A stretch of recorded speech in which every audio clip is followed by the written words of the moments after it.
Morning guys, it's about 10:30 in the morning. My brook it's starting to run again.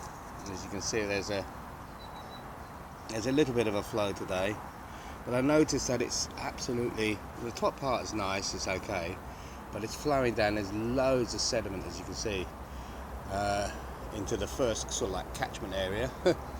And this is where and this section here is where I normally come and fill, and it was pretty low. See, as you can see, it's basically stepped down, and this section here was pretty low, and it was full of, you know, silt and mud and horrible stuff and everything else. Well, natural stuff. So I thought to myself, I've got to. So I dug out a lot of the sediment and everything else, and made a much bigger hole, catchment hole area. And of course, as you can see, I've shored up the bank a bit. I'm not sure whether or not to shore up the other side and dig a bigger hole. So I've got at least a much deeper area. So when the sediment does come down, it will go to the bottom. So I'll have a top layer of relatively clean water, and it still runs off, as you can see, down to wherever it goes.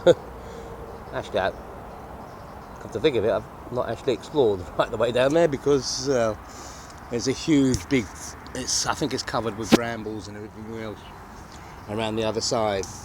So yeah, but I did this about half an hour ago, and as you can see, well, I don't know if you can see, but it's starting to clear up a bit. There's clearer water on top, so I'm going to start harvesting some water and filtering more water out before it dries up again. I've got some of these like piping and everything else, but just not the right angles, I'm afraid, to dig it all out. And there's my little shack. It is pretty well covered, isn't it? Anyway, my airbed has got holes in it, and my Van Gogh air mattress as well has got holes in it. So I couldn't. So I'm just going to spend some of the day finding out these holes and plugging them up. Gorilla duct tape. All these sort of like, you know, patches. You like that Gore-Tex and all that to fix stuff. It's so expensive.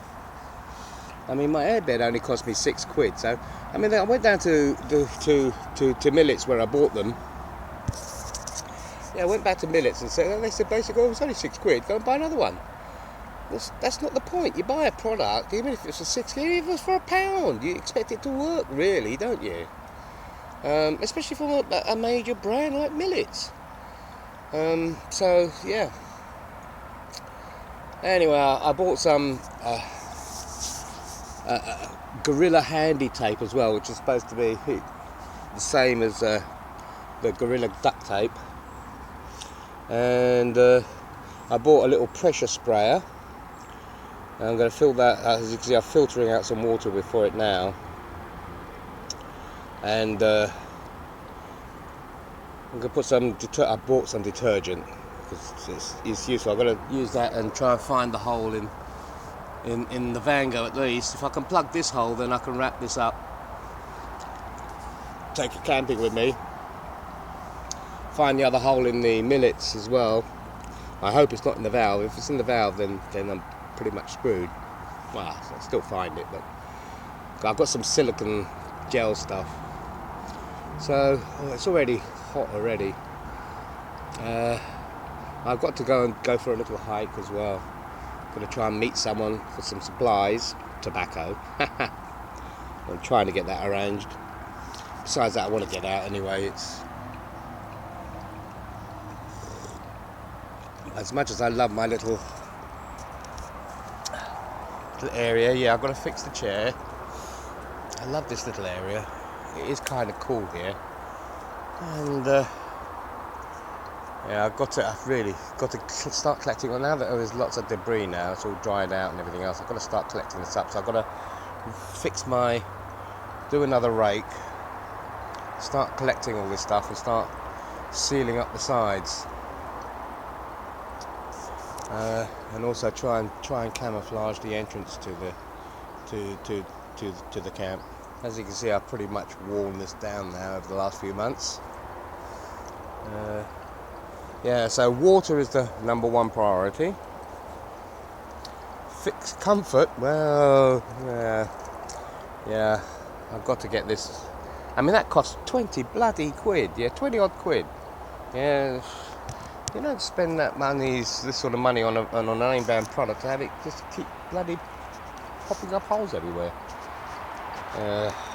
Anyway, so I'm going to get that done, and then I'm going to go for a quick hike and do a bit of foraging, come back with some more bits of wood and everything else, because I keep saying to myself I'm going to start stocking up, because winter will be here quicker than you think, you know. And yeah, just got to do lots of little bits of maintenance, but that's what life's all about, isn't it? Life's all about maintenance, isn't it? Keeping things moving. Dear, but on hot days like this, I really wanted to just grab my gear and get on a train, go down to Eastbourne, and spend a few days hiking back. It's still on the card. If I get my supplies, my tobacco supplies, it's still on the cards. Yeah, I might end up doing that. If not, just go find a decent little water supply. I keep thinking to myself, I've got to build myself one of those gravity-fed showers. And I was looking around for like shower heads and hoses, and everyone's selling like 20-foot hoses, 20. Can't anybody sell me a meter, 2 meter? Actually, that might be an idea. Go down to the builder's yard in Godstone, yeah. They might be able to do me a couple of meters, you know. So yeah, that's okay. Get me to tobacco supplies, go down, build a shower today. At the very least, if I can't be by the coast, at least I can sit under and pretend it's raining. That should cool me down a bit. Anyway, guys, yeah, maintenance. It's very important. You can't stay.